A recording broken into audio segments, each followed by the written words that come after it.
en Mateo 18. Mateo capítulo 18, versículos 18 y 19. Recuerde que el tema es la nueva reforma. Mateo 18. Continuamos desenmascarando a algunas religiones que han cometido muchos abusos. La doctrina de ellos estamos demostrando que está equivocada, ¿verdad? No es un ataque a las personas, sino a su doctrina y defensa de nuestra doctrina también, ¿verdad? Para que tengamos bien claro cuando alguien nos venga a querer mover de nuestra fe. Mateo 18, versículo 18 al 19. 18 al 19. ¿Lo tenemos, hermano? Amén. Dice la palabra del Señor: de cierto os digo que todo lo que atéis en la tierra será atado en el cielo, y todo lo que desatéis en la tierra será desatado en el cielo. Otra vez os digo que si dos de vosotros se pusieren de acuerdo en la tierra acerca de cualquiera cosa que pidieren, les será hecho por mi Padre que está en los cielos. Padre bendito, gracias nuevamente por tenernos en tu casa para aprender de ti. Danos iluminación y sabiduría para entender bien la palabra. En el nombre de Cristo Jesús te lo suplicamos. Amén y amén. Pueden sentarse. Amén. Bueno, hermanos, estábamos viendo aquella doctrina de la Iglesia Católica sobre que Pedro es el primer papa, ¿verdad? Ya negamos eso y lo hacemos en base a la palabra de Dios. Veíamos de que cuando Jesús le dijo a Pedro: tú te llamas piedra, pero sobre esta piedra edificaré mi iglesia, no se refería a Pedro, ¿verdad? Sino que se refería al mismo Cristo. Y eso ya lo vimos en muchos pasajes bíblicos. Si usted no estuvo, puede buscarlo ahí en Facebook con el nombre de la iglesia, Tabernáculo Bautista, la Armadura de Dios. Ahí están todos los mensajes que hemos dado sobre este tema y sobre todo los demás, ¿verdad? Ahí están grabadas las predicaciones en el Facebook de la iglesia. Entonces, hermanos, veíamos de que esa porción pues no es así. Pero luego decía, el Señor le dijo a Pedro en Mateo 16, 19, a ti te daré las llaves del reino de los cielos. Decíamos que las llaves del reino de los cielos es el Evangelio, es la Biblia, es Jesús. Porque con el Evangelio, la Biblia y Jesús, le abrimos a alguien la puerta al cielo. Si yo gano a Cristo a alguien, lo voy a hacer no en mi fuerza, sino en las fuerzas del Espíritu Santo, y al que le voy a presentar no va a ser a mí, le voy a presentar a Jesús. Y lo voy a hacer en base a la palabra de Dios. Es la llave, o sea, llave significa clave, pues. Es la clave para que alguien entre al cielo, ¿o no, hermano? Jesucristo lo dijo: yo soy el camino, la verdad y la vida. Muéstrele ese camino a la persona y prácticamente usted le abrió el cielo. ¿Con cuál llave? O sea, no lo abrió con el dedo, ¿verdad? No fue usted el que lo abrió, no, con una llave. La llave es algo externo a uno. Yo fui ayer allí al local y bueno, yo tengo mis llaves. Yo no puedo abrir una casa, ni mi casa, ni la iglesia, ni acá este local, sin llaves. O sea, entonces no lo hago yo por mí mismo, es algo externo que alguien me dio para poder abrir. Y yo le puedo abrir y decirle a todos: pasen. Pues de la misma manera, Dios es el que nos ha dado las llaves, para que nosotros le digamos a alguien: pase, pero las llaves no son nuestras, son de Él. ¿Amén, hermano? Clarísimo. Entonces, no significa que Pedro esté en el cielo con unas llaves para ver quién entra y quién sale, ¿verdad? Sino que decíamos, así como Pedro fue el primero que ganó, que hizo los grandes sermones, que ganaron 1000 personas, él ocupó la llave, pero la llave la tenemos todos. Vimos algunos pasajes de referencia, pero luego nos pasamos a la parte donde dice: todo lo que atares en la tierra será atado en los cielos, y todo lo que desatares en la tierra será desatado en los cielos. En el versículo siempre de Mateo 16, 19. Entonces, para poder entender esa parte de atar y desatar, nos fuimos a este otro pasaje de Mateo capítulo 18, donde dice en el versículo 18 también: de cierto digo que todo lo que atéis en la tierra será atado en el cielo, y todo lo que desatéis en la tierra será desatado en el cielo. ¿Dónde aparece eso? En Mateo 16, 19. Ya, solo que allá se lo dijo a Pedro, aquí se lo dijo a todos sus discípulos. Quiere decir que a los que le dio autoridad para atar y desatar fue a todos y no solo a Pedro. Porque el problema es aislar un texto bíblico y como que solo ese versículo existiera en la Biblia. Entonces eso es lo que hace la Iglesia Católica: agarra ese versículo y dice: mire, Pedro es el único que puede atar y desatar, es el único que tiene la llave, es el único que... No, hay que ver más adelantito y ahí bien claramente se ve que nadie entendió que Jesús le hubiera dado a Pedro la potestad de ser la piedra de nuestra salvación. Nadie lo entendió así, ni el mismo Pedro. En el contexto vemos también que la llave no era de él. En el contexto vimos que la autoridad de atar y desatar no era solo de Pedro, sino de todos. O sea, hay que ver los demás versículos relacionados para poder tener la idea completa. Entonces, este pasaje lo explicamos la semana pasada. ¿Qué significa? Ahí en Mateo 18, desde el 15 al 22, ahí dice el título, miren, ¿cómo se debe perdonar al hermano? Ahí estamos, Mateo 18, del 15 al 22. ¿Sí o no que ahí se llama el título del pasaje? Entonces, ¿de qué está hablando? Está hablando de que si alguien me ofende, yo le debo decir, mire hermano, usted me ofendió, ¿verdad? A fin de que la persona sepa que me ha ofendido y me pida perdón. Si la persona me pide perdón y arreglamos el asunto, pues no ha ganado un amigo. Pero si no te oye, y a mí me vale lo que usted diga, hermano. Tiene que llamar 2 o 3 testigos de la iglesia, ¿verdad? Para tratar el tema con el plano. Y entonces, si aún así con testigos la persona dice, no, a mí me cae mal ese hermano, sinceramente. Yo no soy hipócrita, me cae mal. ¿Y qué le voy a hacer? Sí, hablé de él, ¿y qué? Y no quiere arrepentirse, entonces los 2 o 3 testigos tienen que ir, llevar a pleno en la iglesia eso. Y si a toda la iglesia en su conjunto viene ese hermano rebelde y dice, ¿y qué pues? Y no que somos libres pues, y no que estamos en la armadura pues, y yo quiero perdón y no quiero no, pues a mí me cae mal el hermano y la próxima vez que lo vea en la calle y lo voy a tirar al suelo y lo voy a arrastrar como es una alabanza por ahí, la voy a agarrar del pelo, la voy a... No, hermano. Entonces, en ese caso, ya cuando la persona muestra una rebeldía de ese tipo, la iglesia debe proceder, cuando la persona ya no quiere arrepentirse, a la expulsión. O sea, hermano, lo que la iglesia católica llama excomunión, ¿verdad? Significa que es un ex que estaba en comunión con nosotros, pero hoy es ex, ¿ya? Es decir, ya no puede estar en la comunión de la iglesia. ¿Puede llegar a tal extremo la iglesia? Sí. Es mentira que no puede haber disciplina en la iglesia. Sí se puede dar, pero hay que seguir esos pasos que está mencionando el Señor. O sea, se hace todo un proceso dentro de la iglesia cuando una persona muestra una rebeldía tremenda que está afectando el testimonio de la iglesia con los de afuera y está haciendo que nadie quiera venir a la iglesia. Porque ¿quién va a querer llegar a una iglesia donde uno de los miembros es pleitista? Y si es el pastor, peor. Y si es la directiva del pastor, también. O sea, y si son los líderes que maltratan a la gente, peor. Entonces, hermano, la persona debe llevarse a un proceso y si la persona no muestra ningún tipo de arrepentimiento, ¿qué está haciendo en la iglesia entonces? Entonces la iglesia le suelta las amarras, lo desata y lo envía a Satanás para destrucción de la carne. Hermanos, ya no lo podemos tener acá, lo sentimos. Entonces eso es una expulsión, una excomunión.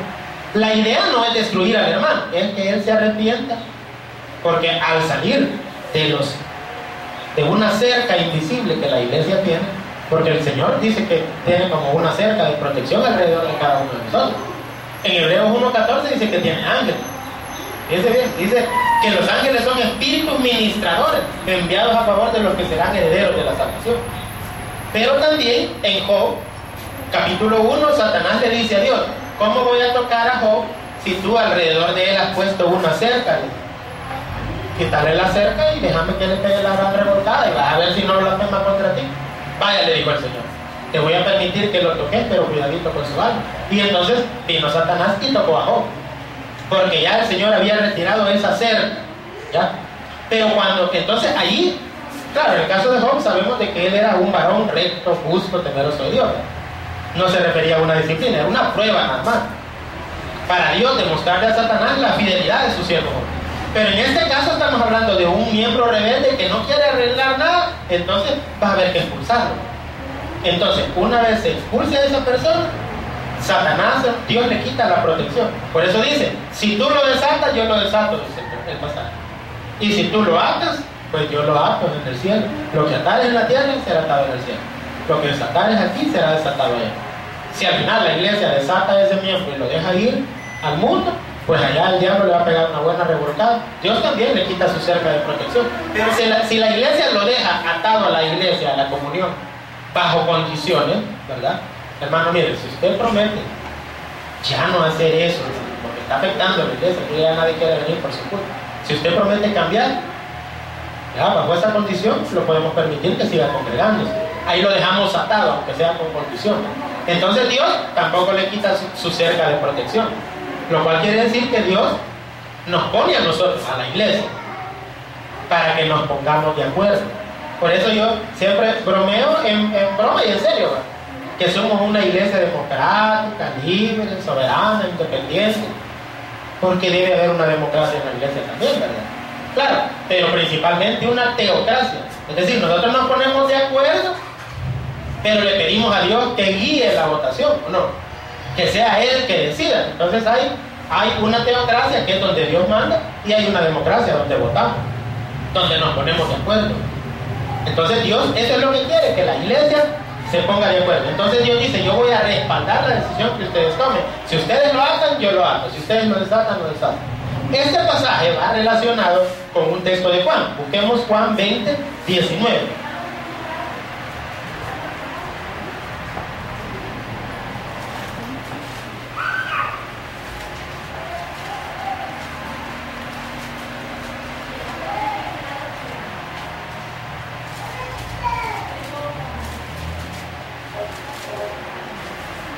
Fíjense, hermano, que este pasaje bíblico es tan difícil que en las iglesias evangélicas los pastores casi no lo explican, mejor ni lo tocan.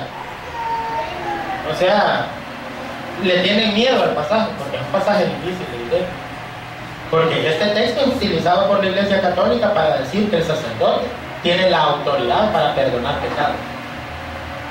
Y nosotros sabemos que el único que perdona pecados es Cristo Jesús. Amén, hermano. Miren lo que dice Juan 20, 19. Cuando llegó la noche de aquel mismo día, el primero de la semana, estando las puertas cerradas en el lugar donde los discípulos estaban reunidos por miedo de los judíos, vino Jesús y puesto en medio les dijo, paz a vosotros. Y cuando les hubo dicho esto, les mostró las manos y el costado, y los discípulos se regocijaron viendo al Señor. Entonces Jesús les dijo otra vez, paz a vosotros. Como me envió el Padre, así también yo os envío. Y habiendo dicho esto, sopló y les dijo, recibid el Espíritu Santo. A quienes remitiereis los pecados, les son remitidos. Y a quienes se los retuviereis, les son retenidos. ¿A qué les suena? ¿A qué te parece ese texto? ¿O a cuál texto te parece? ¿Ah? Fíjense bien, a quienes remitieren les son remitidos, a quienes los retuvieren les son retenidos. ¿A qué les suena? El pasaje que acabamos de estar viendo. Ya me olvidó, ahorita lo acabamos de estar viendo, ¿verdad? Cuando dice, lo que atéis, yo lo ato, lo que desatéis, lo desato. Aquí dice, si remitís, lo remito, si lo retenéis, ¿me entiendes? O sea, siempre está hablando de lo mismo, de que Dios respalda algo, ¿o no? Si vos lo haces, yo lo hago, dice el Señor. Y si no lo haces, no lo hago. Imagínense. O sea que Dios le ha dado una autoridad a la iglesia, ¿o no? Le ha dado autoridad a la iglesia. Pero ¿quién es la iglesia? En la iglesia católica, para ellos la iglesia es el Papa y sus obispos. Sobre todo el Papa, él es la iglesia. La voz que él da, o sea, es autoridad. Si él dice así se va a hacer, ¿verdad? Y eso no es democracia. La iglesia somos todos, ¿o no, hermano? Gracias todos a ese apoyo contundente que tú me brindaste. Ahora estamos acá 10 puntos arriba del adversario. Solo porque me interrumpió en el cajón, ya no voy a Pues sí, hermano, entonces fíjense bien. Quiere decir que sí está la autoridad, pero es para la iglesia. Ahora, fíjense bien.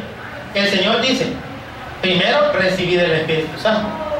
Y después dice, a quienes retuvieron, se les son retenidos y a los que... Pero me llama la atención eso. Primero les da el Espíritu Santo. A nosotros ya nos dio el Espíritu Santo el Señor, ¿o no, hermano? Porque solo un salvo puede hacer salvo a otro. ¿Pero en qué sentido? En ganarlo para Cristo, ¿o no, hermano? No está hablando de que lo va a salvar así directamente. Fíjense bien el detalle. Dice, a quienes remitiereis los pecados les son remitidos. Cuando uno escribe una carta, hermano, aparece un remitente, ¿verdad? Nunca han escrito carta. Pastor, usted está atrasado, para eso están los emails. Ah, bárbaro. Ya lo dejan apantallado a uno, ¿verdad? Que todavía mayoría usa papel y lápiz. Entonces, se habla de un remitente. ¿Qué quiere decir, hermano? De que, mire, remitir es esto, mire. Tomar de un lugar algo y pasarlo a otro lugar. Sí, mandarlo, trasladarlo a otro lugar. Esto es remitir. Por favor, remítame la carta. Él está diciendo que me la den, que me la envíen, ¿ya? Nuevamente a ratificar la segunda victoria. No me está gustando. Bueno, entonces, hermano, fíjense bien. Remitir. Pero dice, y a quienes se los retuviereis, les son retenidos. Es como que yo tuviera una carta en mis manos. Digamos que esta fuera una carta de papel. Esto parece una rueda, pero no es un hombre. O es un flotador. A ver, la cosa es que, imagínense que esta es una carta. Y entonces, yo la puedo remitir, significa se la puedo enviar. Pero la puedo retener, dejarla acá. O sea, es lo mismo que atar y desatar. Si desato, remito. Y si ato, retengo. Es complicado, pero quiero que usted lo capte, porque si lo capta, usted va a estar un paso más adelante en conocimiento bíblico que el común de los mortales. Como que podemos tratar de nosotros. Entonces, pero hermano, yo quiero que usted crezca en el conocimiento de la palabra. Fíjese bien, ¿cómo es que yo hago para remitirle los pecados a alguien? ¿Cómo puedo hacer yo? ¿Cómo? Digamos que, hermano, que venga otra vez, usted es el modelo oficial de su iglesia. Digamos que el hermano es el pecador, yo me lo encuentro en la calle. Otra vez, ni modo. Siempre le toca hacer la de pecador, pero es un santo, mírenle la cara. Vale, entonces imagínense que vengo yo y él tiene unos pecados, y yo, ¿qué sería remitir? Sería que tomara los pecados de él y dijimos pasarlos a otro lado. Pero ¿a dónde los voy a pasar yo? ¿Será que me los voy a poner yo encima? ¿Me voy a echar yo los pecados de él encima a mí? ¿Me voy a culpar yo por los pecados de él? No, ¿verdad? ¿A dónde creen ustedes que es el lugar más seguro donde sus pecados pueden estar? Ah, en Cristo. ¿Qué dice Isaías 53:6? El primero que me lo haga y le doy un regalo. Isaías 53:6. Vamos a ver, 1, 2, 3, 4, 5, 6, 7, 8, 9. A ver, lean. Todos nosotros nos descarriamos como ovejas. No, sí, el 6.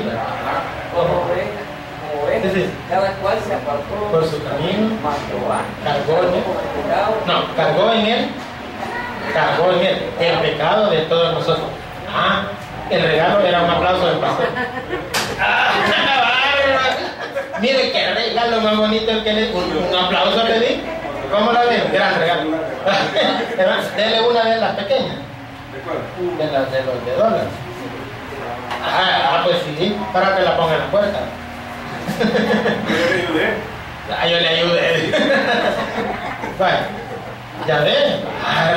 Vale, ya solo eso, hermano.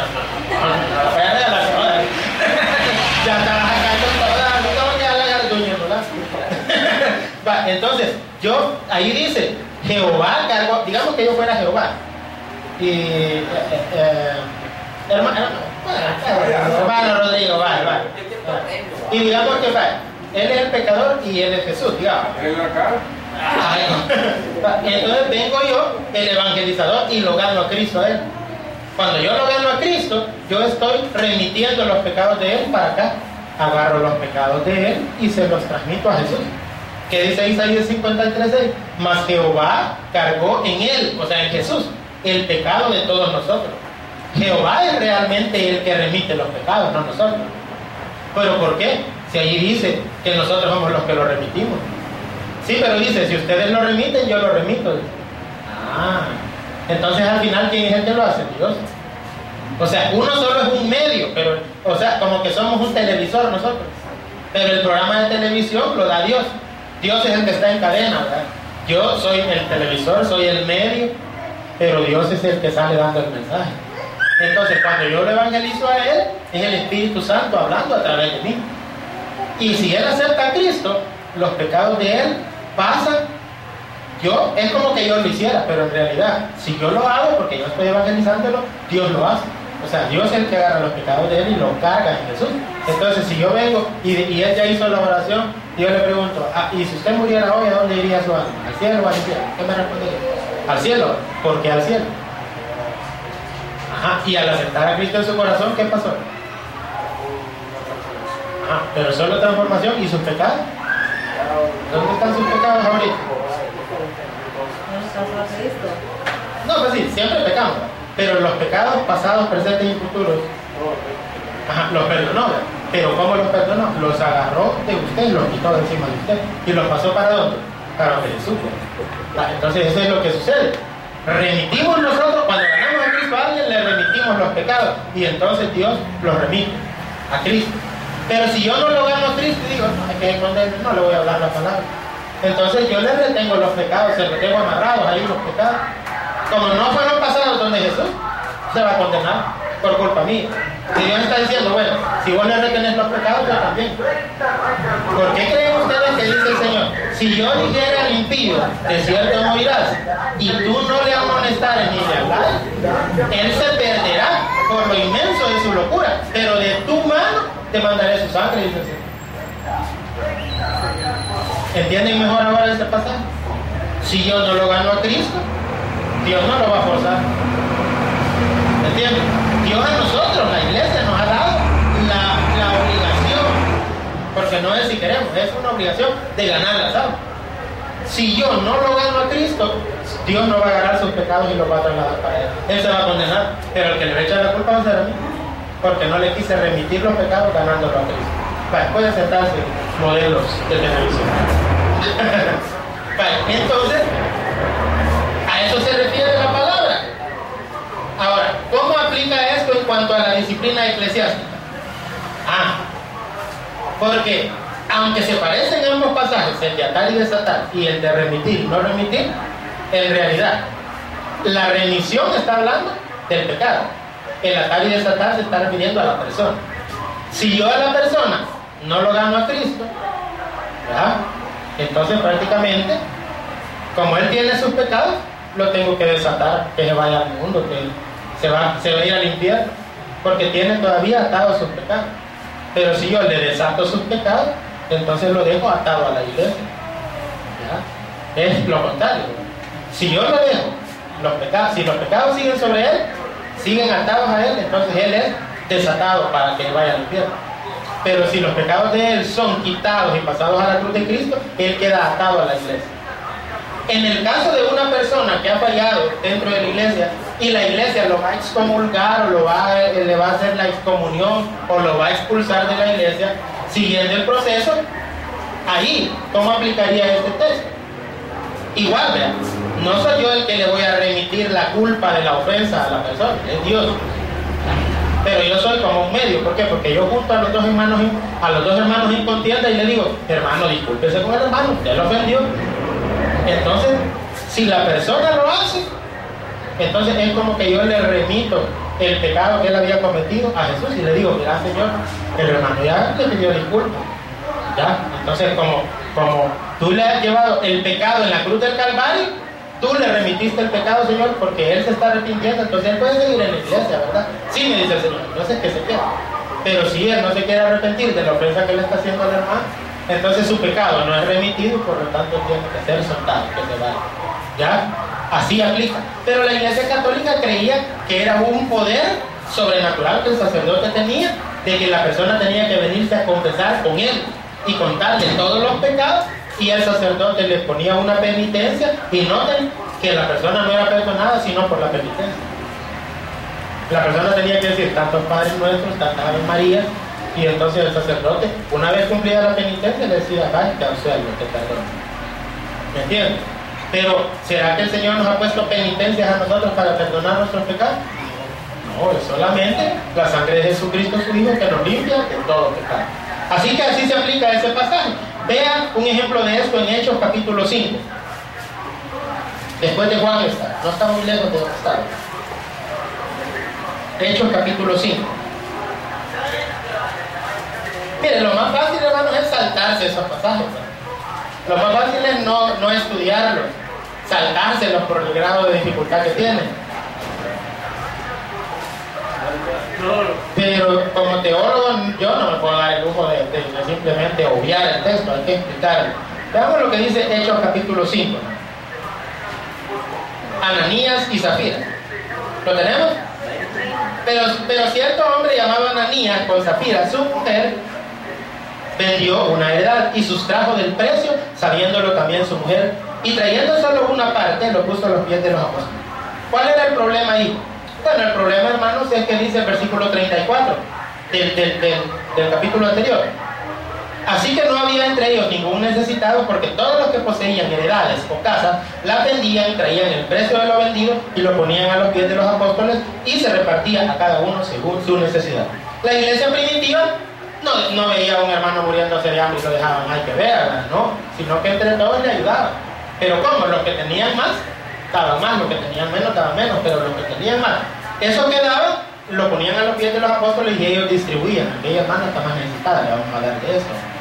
Pero había unos que cuando vendían su casa o vendían otra casa que tenían o un terreno, decían, Señor, mira, te prometo que lo que me des la venta de este terreno, el 100% te lo voy a dar a ti. O sea, el valor total. Pero ya teniendo el piso después de la venta, pero es mucho dinero. Ay, Señor, perdóname, solo la mitad voy a dar. Ay, hermano, dice la Biblia que cuando Dios haga voto, no tardes en cumplirlo, porque Dios lo toma como deuda, ¿o no, hermano? Usted no le puede prometer, mejor, dice la palabra del Señor, es mejor que no prometas, y no que prometas y no cumplas. Si usted sabe que usted no puede cumplir una promesa, no la haga. Es como los que van a casar, ¿no? Jura, sí, todo el mundo jura, pero después anda poniendo cuernos.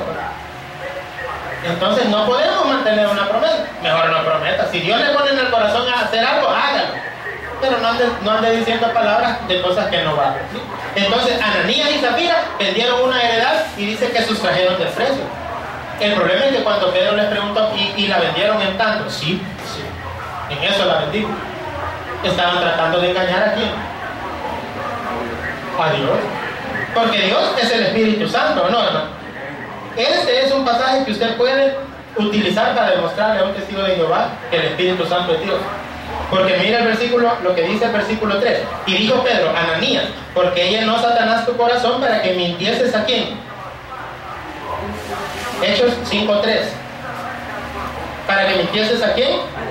Al Espíritu Santo y sustrajese del precio de la heredad, reteniéndola, no se te quedaba a ti, y vendida, no estaba en tu poder. ¿Por qué pusiste esto en tu corazón? No has mentido a los hombres, sino a Dios. Y el versículo anterior, ¿a quién dice que le mintió? El anterior dice el Espíritu, y aquí dice a Dios. Conclusión, el Espíritu Santo es Dios. Miren, clarísimo está. Y es una persona también, porque tenía sentimientos, intelecto y voluntad. Yo no puedo engañar a la fuerza activa de Dios, como le llaman los testigos de Jehová. No puedo engañar a un rayo láser, a la energía sinérgica. No puedo engañar a algo que solo sea una energía. Yo puedo engañar a alguien que sea una persona, porque tiene inteligencia, ¿ya? Y sentimiento. Entonces, acá, estas personas habían cometido el pecado, y miren lo que sucedió. Versículo 5. Al oír a Ananías estas palabras, cayó y expiró, y vino un gran temor sobre todos los que lo oyeron. O sea, hermano, que sin Pedro haber mencionado una palabra, fíjense bien, porque era un pecado grave, sin Pedro haber dicho, mira, vení, confesame tus pecados, te voy a dar tantas Ave María, tantos Padres Nuestros, nada que ver, no le dijo nada. Simplemente Pedro le descubrió la mentira cuando le preguntó, y habiendo salido de su boca la mentira, Dios mismo, miren, lo fulminó ahí, cayó. Ananías cayó muerto. ¿Ya? Y miren qué sucede después. Versículo 6. Y levantándose los jóvenes, lo envolvieron, dice, y sacándolo lo sepultaron. Versículo 7. Pasado un lapso como de 3 horas, sucedió que entró su mujer, no sabiendo lo que había acontecido. Entonces Pedro le dijo, dime, ¿vendisteis en tanto la heredad? Y ella dijo, sí, en tanto. Ay, mami. Y Pedro le dijo, ¿por qué convinisteis en tentar al Espíritu del Señor? ¿Ya ves? El Espíritu Santo también se le llama Espíritu del Señor, el Espíritu de Dios. Por lo tanto es una persona también, porque es tentable, ¿ya? Se le puede tentar, es persona.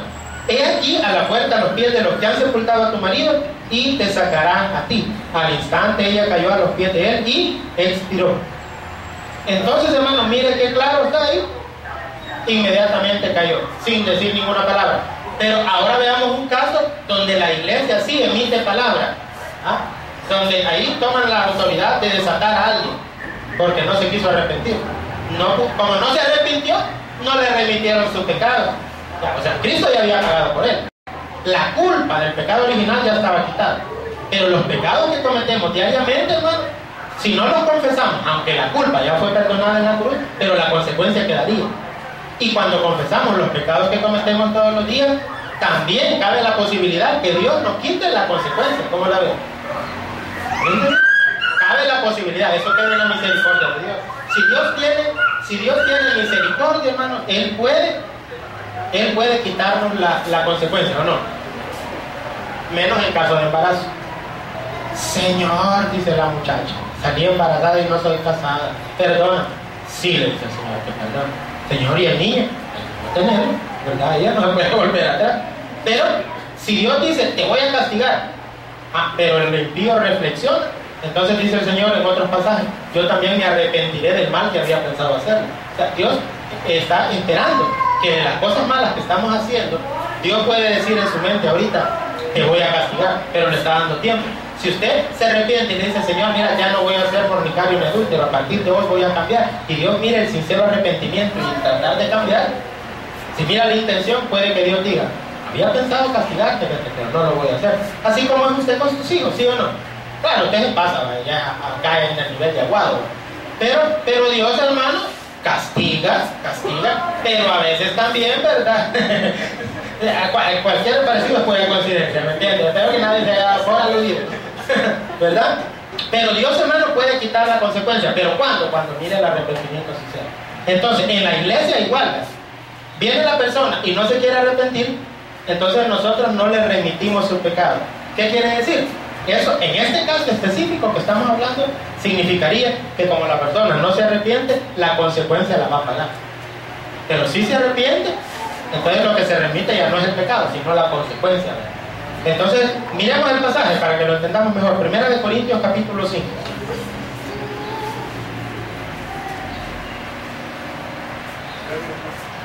No, hoy no va a haber.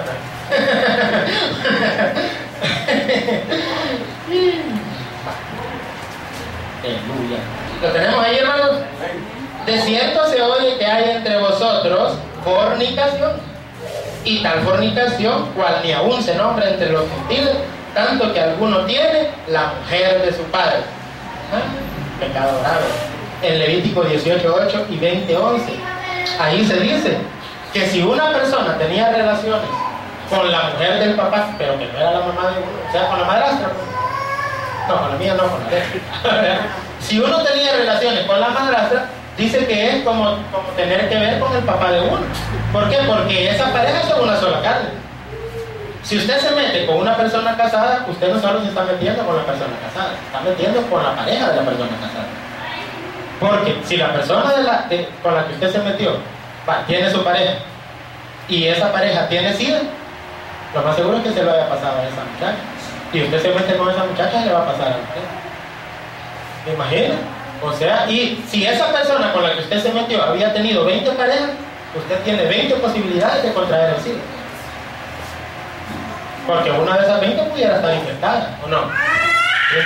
Cuando uno se mete con una persona, se está metiendo con todas las que se acostó. Y entonces puede traer una consecuencia muy grave. Por lo tanto, acá, hermano, está diciendo, es un pecado grave. Y dice entonces, y vosotros estáis envanecidos, porque estos eran bautistas, ¿no? Eran bautistas, porque eran vanidosos. Corintios decían, como salvo siempre salvo. Sí, la salvación no se pierde, hermano. Vanidad tenía.